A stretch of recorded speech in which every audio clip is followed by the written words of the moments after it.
Why does looking back at the past seem to enhance our view of the present and the future? How the past fits into your future? In answer to that question, looking at the past enhances our appreciation for the more leisurely life we live today. Life a century or more ago was much more labor-intensive. Daily tasks were hands-on hard work. But it also reminds us to avoid overcomplicating our future. When we look back at life in the old days, it's easy to see the benefits of having lived in much simpler times. It reminds us that life today has already grown complicated enough. It encourages us to keep an eye open for ways to cut back on that complexity. A renewed appreciation for the modern conveniences of today, a reminder that things we can do to simplify our already complex lives benefits us. These are just a few of the takeaways of how looking back enhances our view of the present and how the past still fits into your future. Norskedalen is such a place. Norskedalen is a cultural and nature center located in a valley of the Driftless Region's sculpted hills, just outside of the little town of Coon Valley. This brief visual tour will have you feeling the magic of stepping back in time, a time when many things were made by hands and not machines.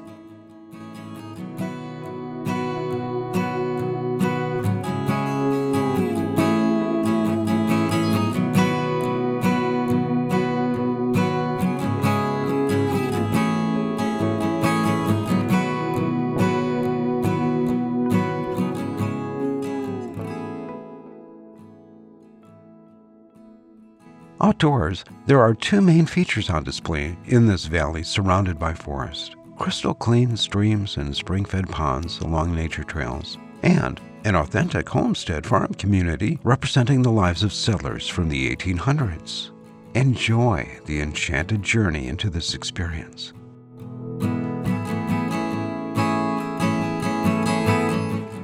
In this starting segment, we'll be seeing two homes from the 1800s, the walled and Engum homes, and beautifully constructed spring house. What you'll notice is most homes were built small and then either added onto over time or repurposed for supporting other farm functions after a larger permanent home was constructed. The walled home represents a traditional home. Traditional homes were log construction using trees harvested from the surrounding land. Some builders squared the logs by hand hewing them. There's no nails used here.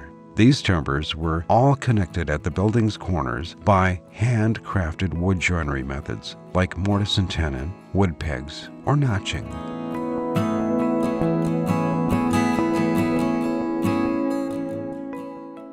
The Engum home began as just the single-story section you see at the back, and then the two-story area was added on later.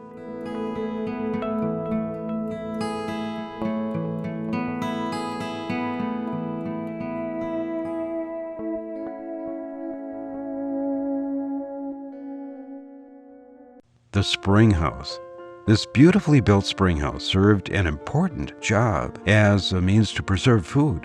Spring water flowing through a cistern inside kept a constant temperature of about 50 degrees all year long, and the heavy stone walls that surround it helped to maintain that temperature.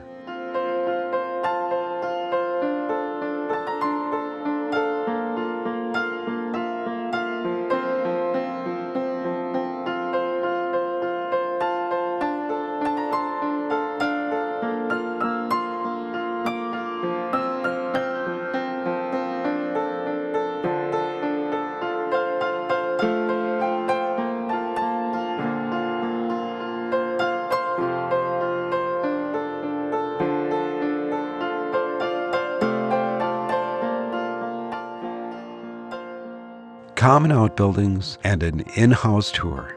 A corn crib. The log notching style in building this corn crib is an example of a common Norwegian construction technique.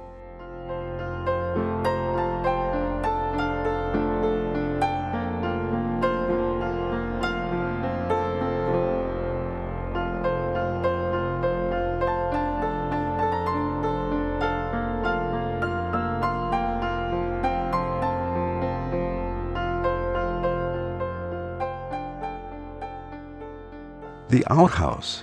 Well, this was the familiar sewage treatment plant of yesterdays. The chicken coop. Hey, this looks more like a home than a chicken coop. Well, that's because it began its life as a family home before being repurposed later. I'll bet you the chickens must have loved it.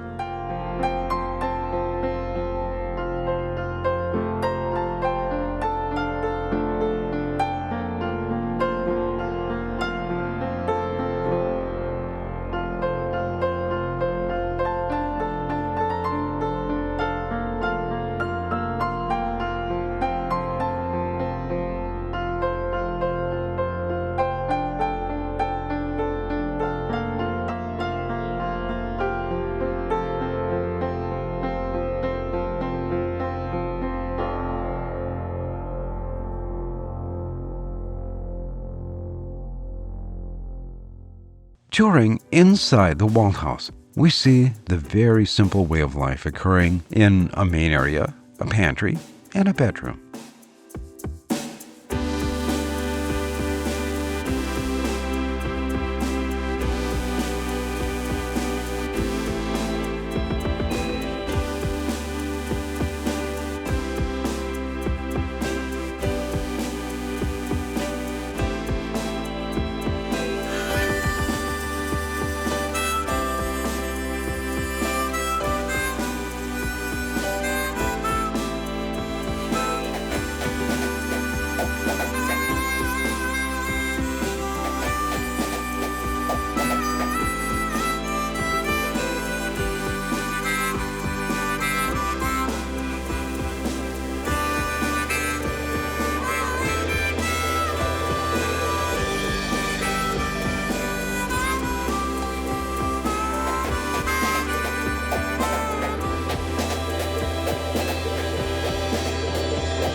The main barn buildings were the very heart of farm operations. They housed animals below and feeding hay on the second level.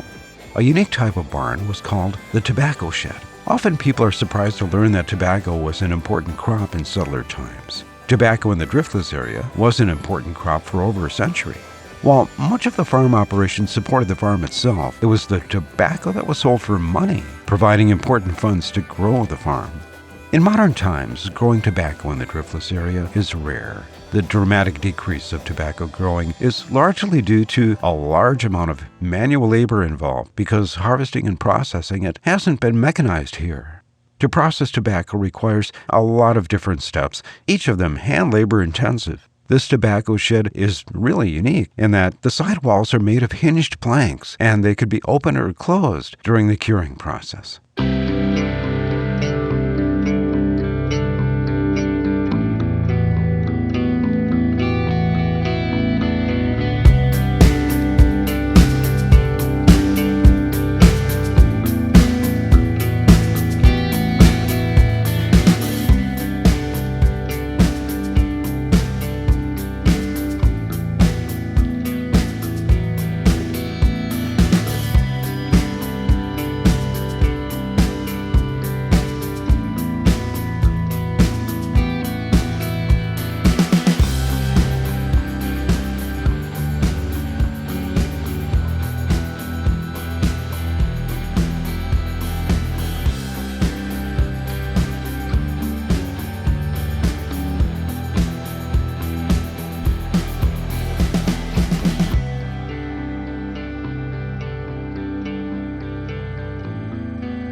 The Blacksmith Shop.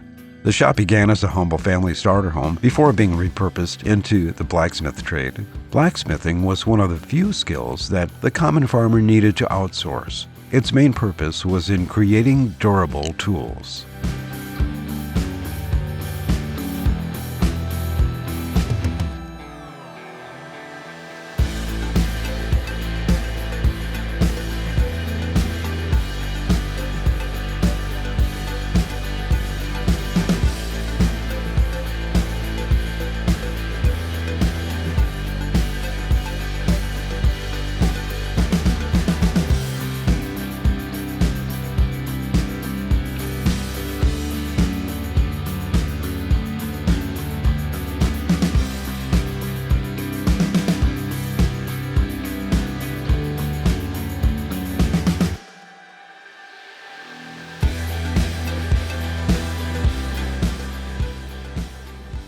The Holt home features beautifully dovetailed oak and poplar timbers.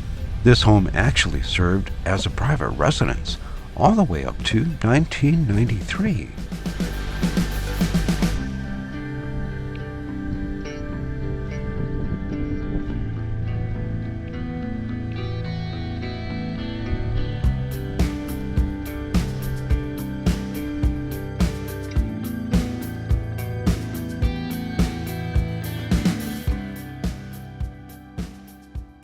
These spring-fed ponds are a stunning natural feature at the south end of the Norskedalen property. They're found along the High Hope Spring Trail.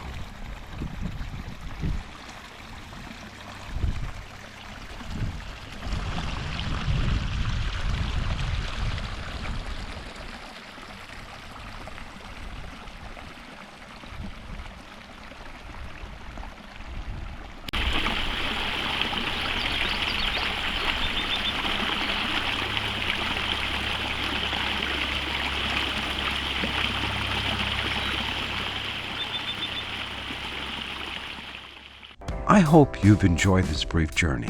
As our way of life and living evolve over time, we gain wonderful things along the way of progress, but it comes at a cost because we also lose some of the good things along the way. In the broader sense, our modern lives have provided us with a freedom from the hard labor of life a century or two ago, but it has cost us some of our independence. In the old days of settlers creating homesteads, doing laundry meant a long day of hard work washing clothes by hand. Today, we're free of that labor and simply toss dirty clothes into a washing machine. But at the same time, we're now dependent on that machine. If that machine breaks down, we don't have a means to wash our loads of clothes without it. In that and many other ways, we've traded away the ability to be self-sufficient for living a more leisurely life. We love looking back at the past because even though it was a much harder life, the flip side is that it was also a much simpler life. To look back at settler times allows us to imagine living vicariously in a time where people have the knowledge and the skills to live more independently, living self-sufficiently. It was their own heart, head, and hands that created and controlled their own future in a much more basic way than today's complex world. That's why it's refreshing to revisit their way of life.